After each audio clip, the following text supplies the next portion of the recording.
श्री जानकी कांत स्मरणम।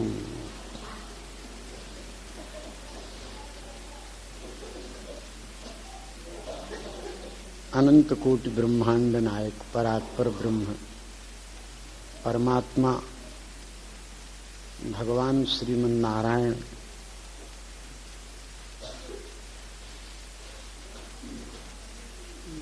जब जीवों पर कृपा करते हैं तो सत्संग का सौभाग्य प्राप्त होता है। सत्संग में धर्म का ज्ञान होता है। आहार, निद्रा, भय, संतान की कामना, ये तो प्रत्येक प्राणी में है। धर्मो ही एको अधिको विशेषो, मानव जन्म में धर्म की अधिकता है। यदि धर्म नहीं है तो धर्मेण हीन पशुभिः समान। धर्म से हीन मानव पशु के समान होता है। मानव का एक धर्म है मानवता। इसके पालन करने के तरीके भिन्न भिन्न हैं। उन्हीं को संप्रदाय कहा जाता है।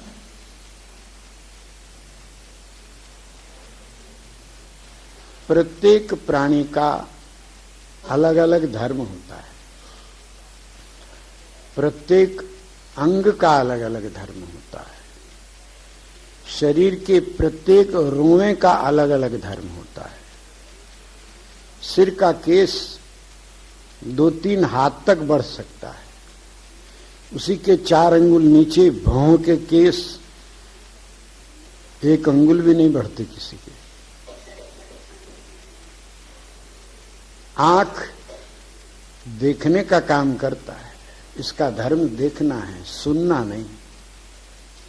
कान का धर्म सुनना है, देखना नहीं। ऐसे ही प्रत्येक मानव का भिन्न भिन्न धर्म होता है। धर्म तो एक है, इसके पालन करने के तरीके अधिकारानुसार भिन्न भिन्न हैं। वो 4 प्रकार के होते हैं।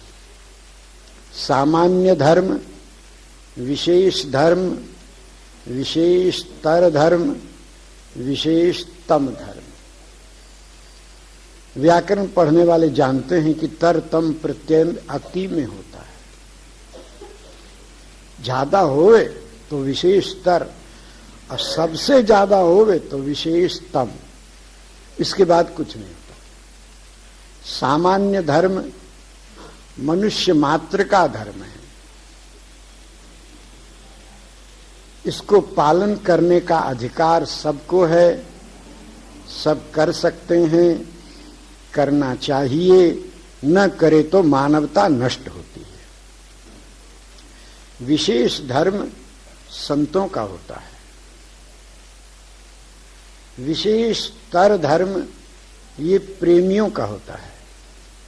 प्रेमियों का धर्म अलग ही है। प्रेम को पंथ को पेड़ो ही न्यारो, वो एक अलग होने का ही होता है। और विशेषतम धर्म ये सर्वश्रेष्ठ धर्म है। इसका पालन करने वाले व्यक्ति को भगवान से मिलने की गरज नहीं होती, भगवान को उसके मिलने की गरज होती। ये इतना ऊंचा धर्म है। इन 4 धर्मों को पालन करके संसार को शिक्षा देने के लिए भगवान ने श्री अयोध्या जी में 4 रूपों में अवतार ग्रहण किया है। चतुर्धा अगाध हरि ही। अयोध्या धाम ही ऐसा है कि जिसमें 4 रूपों में एक साथ भगवान प्रकट होते हैं। अन्य कहीं नहीं होते, एक एक रूप में होते हैं। श्री कृष्ण का जन्म मथुरा जी में है। श्री दाऊ जी का जन्म गोकुल में है। अयोध्या जी में 4 भाई एक साथ प्रकट हुए। एक ही तत्व है, एक ही भगवान है। श्री व्यास जी कहते हैं चतुर्धा अगाध हरि। 4 रूपों में श्री हरि प्रकट हुए। अब इन 4 ने अलग अलग धर्म का पालन करके दिखाया। मनुष्य का मानव धर्म क्या है? ये सामान्य धर्म है। श्री रामभद्र इसका पालन करके दिखाते हैं। इन चारों भाइयों में सबसे बड़े श्री रघुनाथ हैं, पर सबसे छोटा धर्म इनका है। और सबसे छोटे शत्रुघ्न कुमार हैं, सबसे बड़ा धर्म इनका है।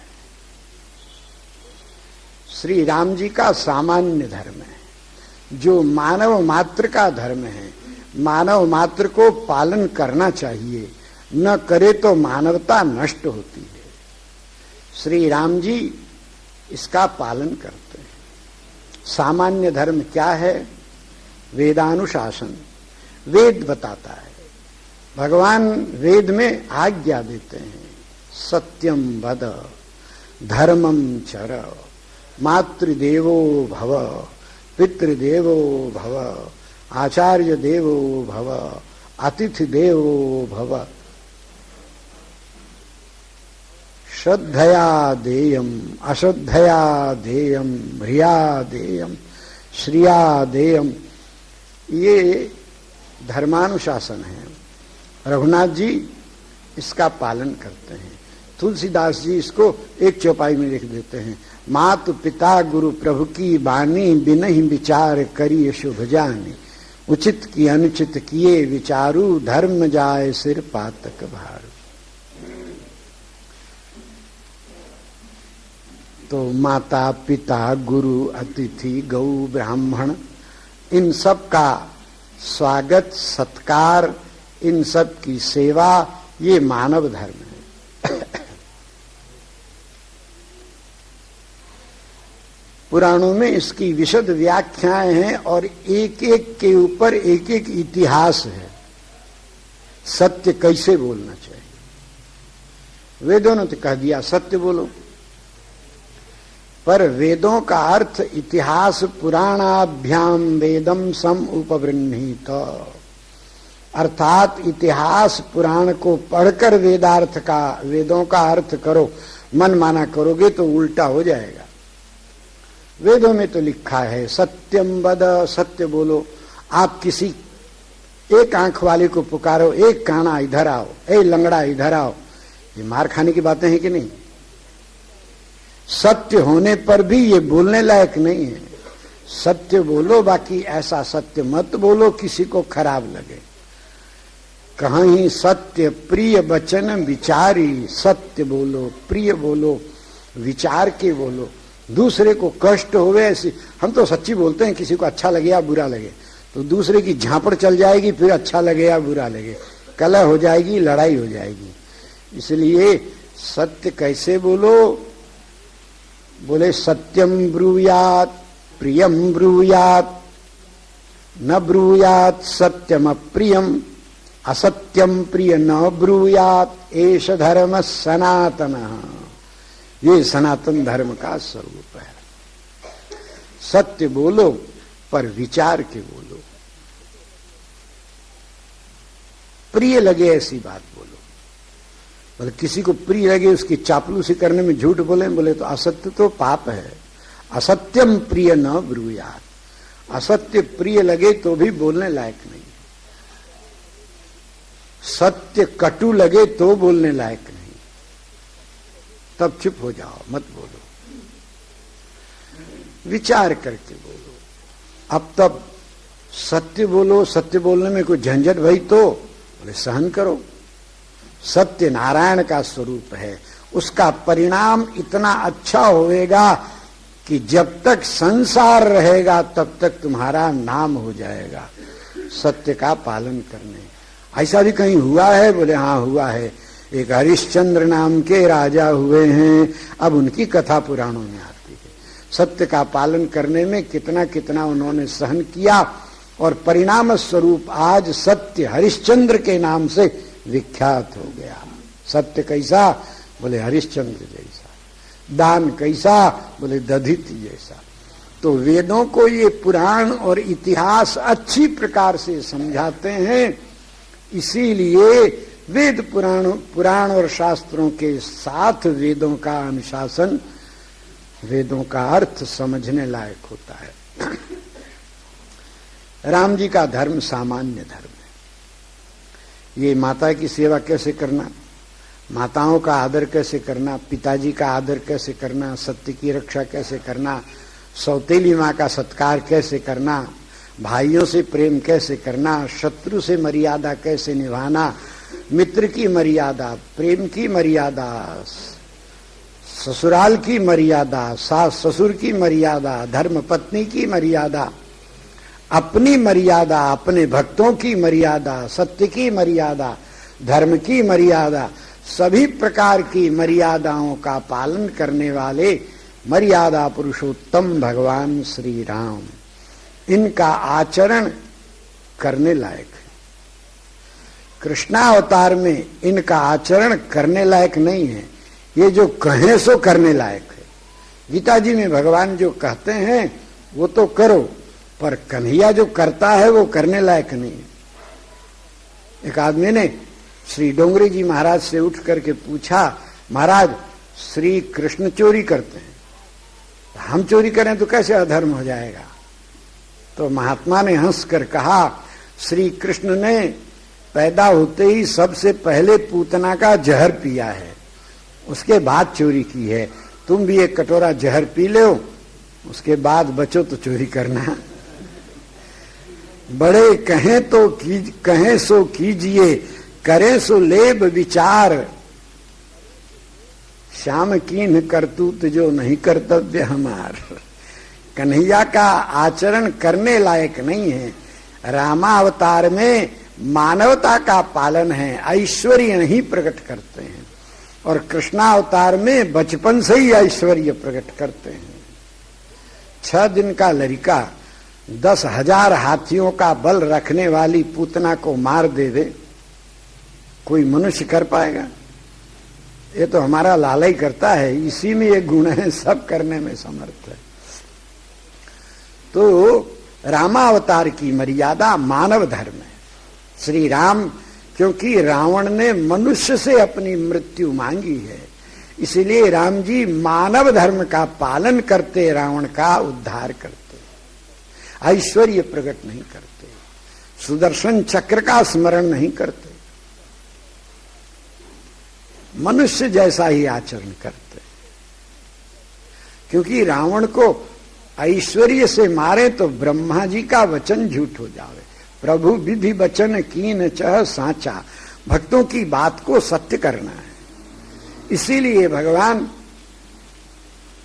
मानवता का पालन करते हैं, सब कोई कर सकता है।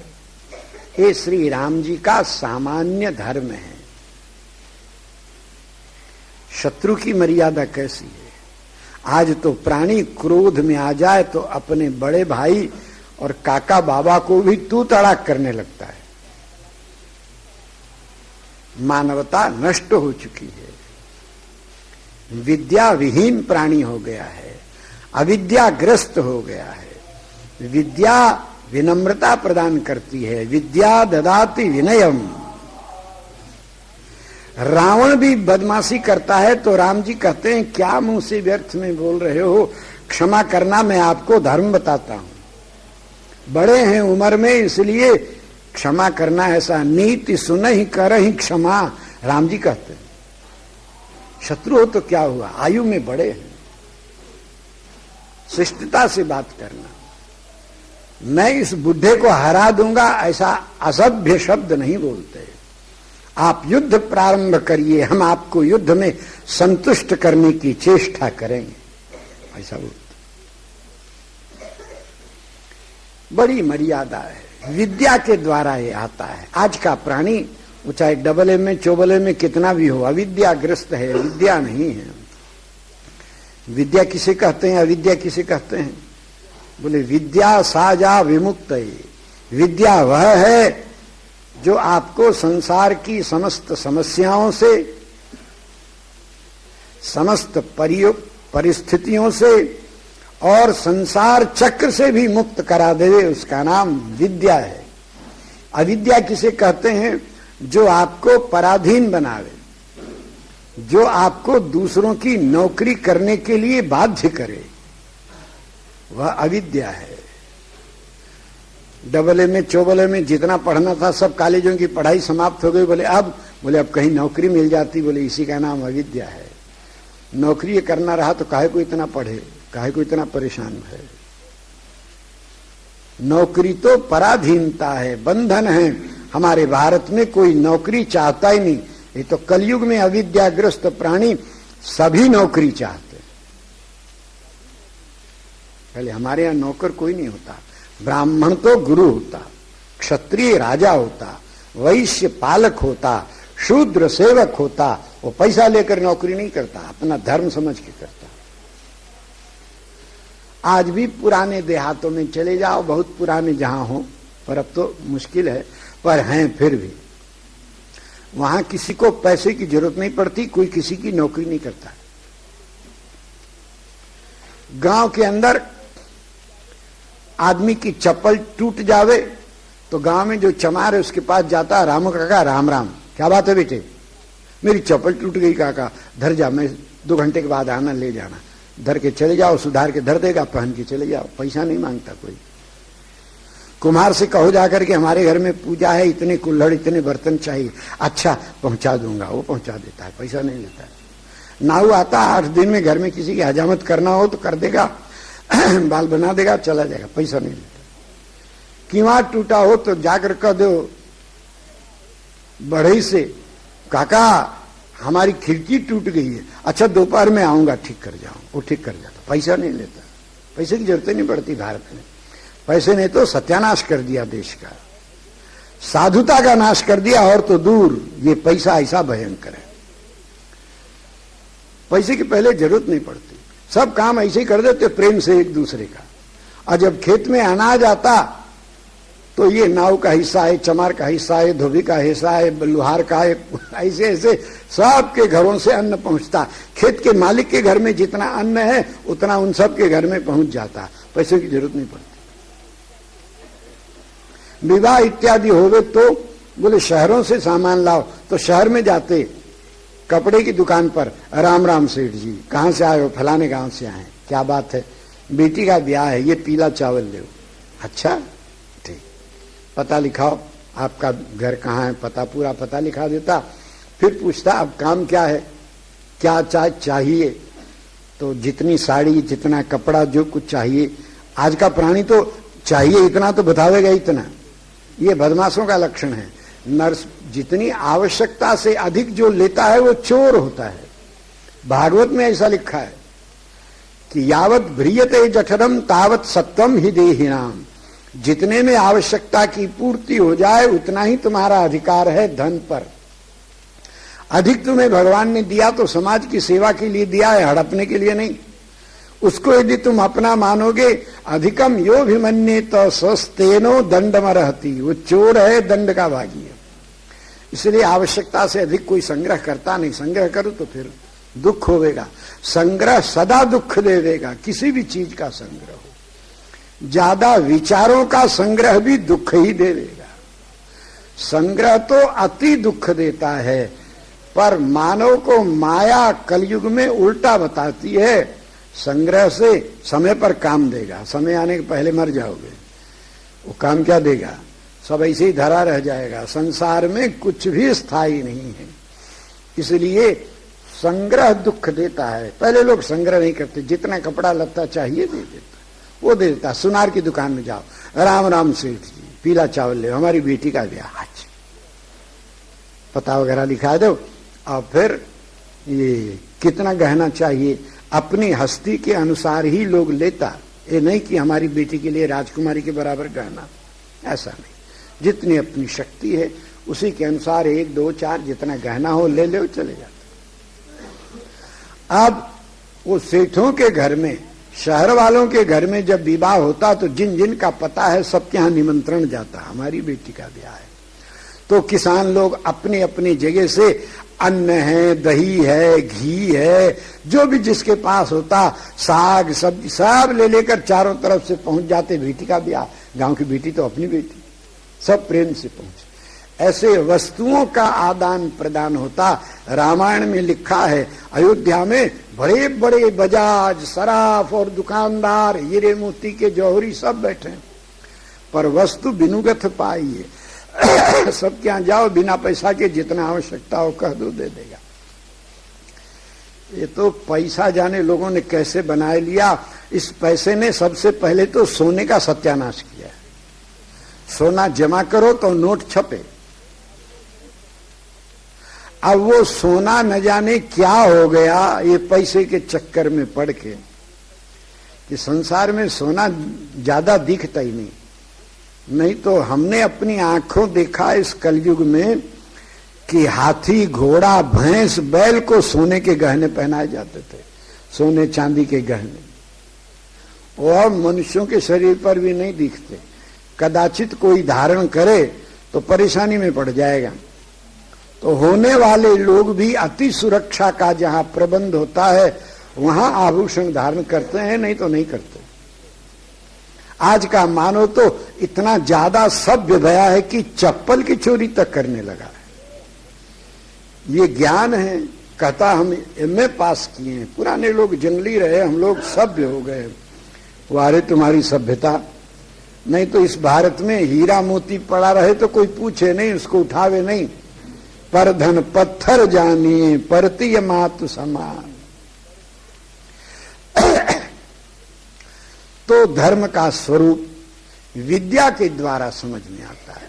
और विद्या पैसे से नहीं मिलती, मेहनत से नहीं मिलती।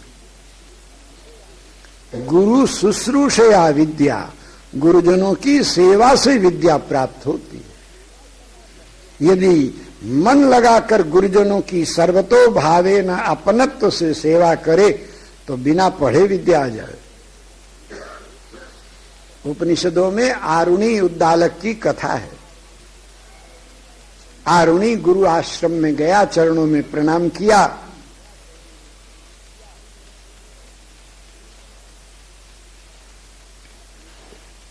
समिधा भेंट में रखी।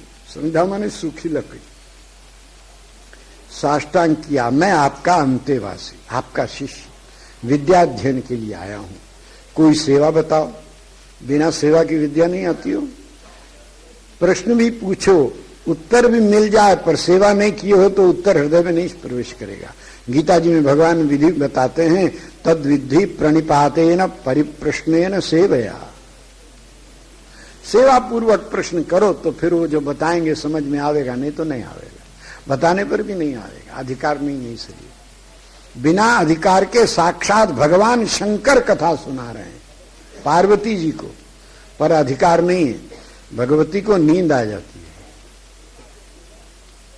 अधिकार नहीं होगा तो कथा में बैठने से क्या होगा।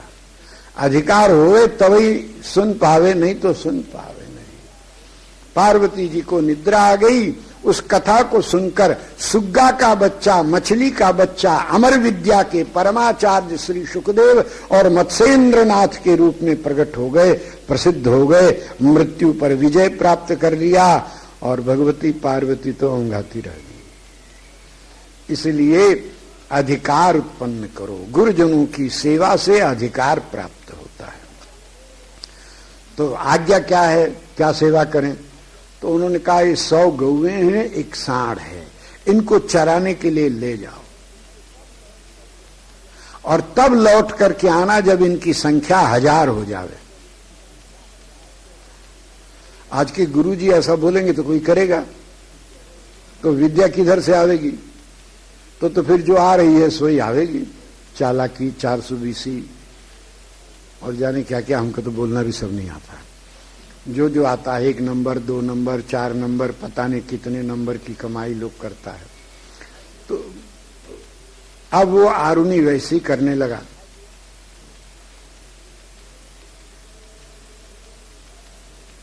गुरुजी महाराज घूमते घामते 2-4 दिन के बाद बच्चे की खोज खबर लेने के लिए, आखिर गुरु है ना, गुरु माता पिता से अधिक अपनत्व रखने वाला होता है यदि सच्चा गुरु हो तो।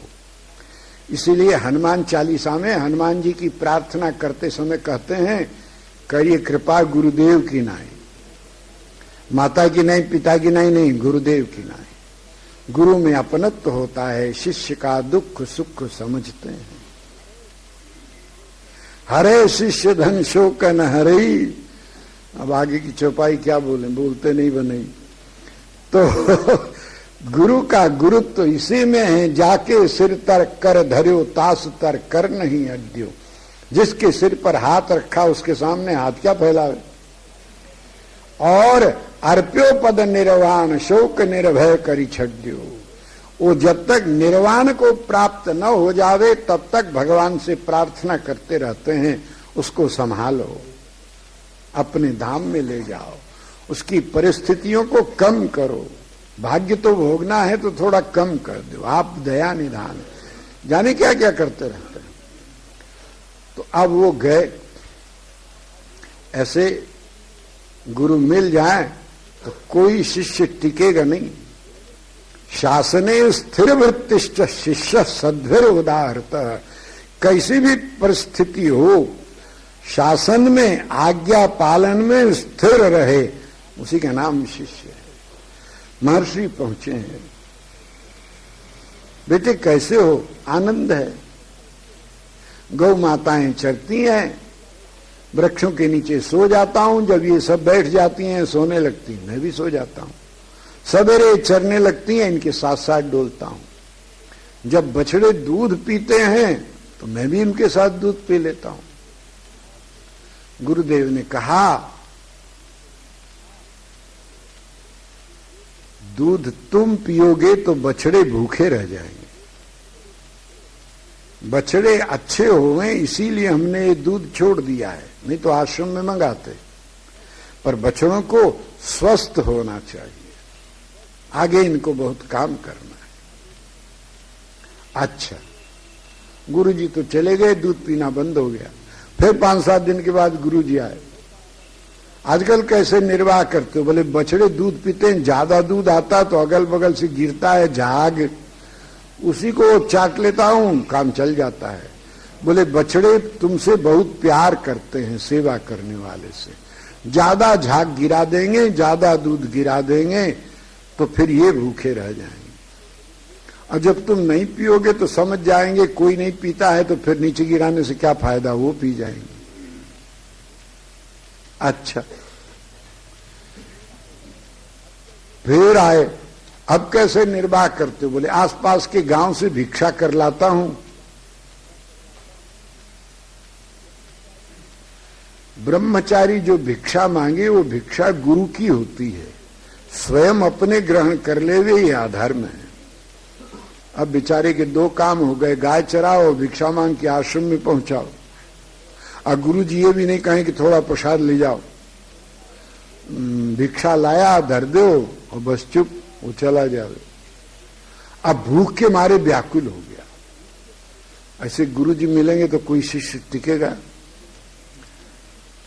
ऐसे गुरुओं नहीं मिलेंगे।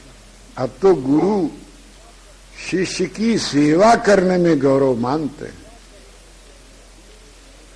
मठों में, मंदिरों में, प्रत्येक कमरे में सुविधा करो, नहीं तो सेठ जी दूसरी जगह जाके टिक जाएंगे।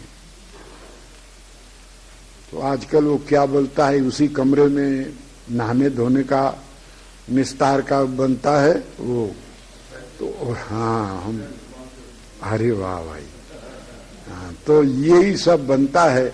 और जहां सेठ जी आए तो महंत जी आरती में भले ही ना आवे, बाकी सेठ जी का आना सुने तो उतर जाते। गुरु जी आए, दंडोत किया, प्रसन्न हो गए, गले की माला उतार के दी और प्रसन्न हो गया। देखो तुम्हारे लिए कमरा बनाए, इसने में ये झाड़ा फिरने की जगह है और ये नहाने की जगह है सब। अब थोड़ा सोचो, गुरु गोविंद का दर्शन कराता है कि पायखाना दिखाता है? गुरु का काम बलिहारी गुरुदेव की गोविंद दे मिला है, पर पैसे के लिए भगवान को भूल करके लोगों की सुविधा के लिए, शिष्य तो स्वयं गुरुदेव की सुविधा का विचार करता है। आचार्यस्य शरीरम रक्षेत, ये शिष्यों का काम है। आचार्य के शरीर की रक्षा करो, उनके शरीर में जैसी सुविधा, औषधि, वस्त्र, आभूषण, शीत गर्म, इन सब में जो जो चाहिए शिष्यों का कर्तव्य है गुरु के शरीर की रक्षा करे। उनका शरीर स्वस्थ रहेगा तभी उपदेश बनेगा। और गुरु का काम है शिष्यानाम स्वरूपम रक्षित, शिष्यों के स्वरूप की रक्षा करे। अधर्म कहीं होता हो, भूल कहीं होता हो तो बतावे, ऐसा नहीं ऐसा करना। तो ये परस्पर का संबंध है। अब बेचारा भूख के मारे पत्ता चबाने लगा, पता नहीं कौन सा जहरीला पत्ता खा गया, उसकी आंखों की रोशनी चली गई, कुएं में गिर गया।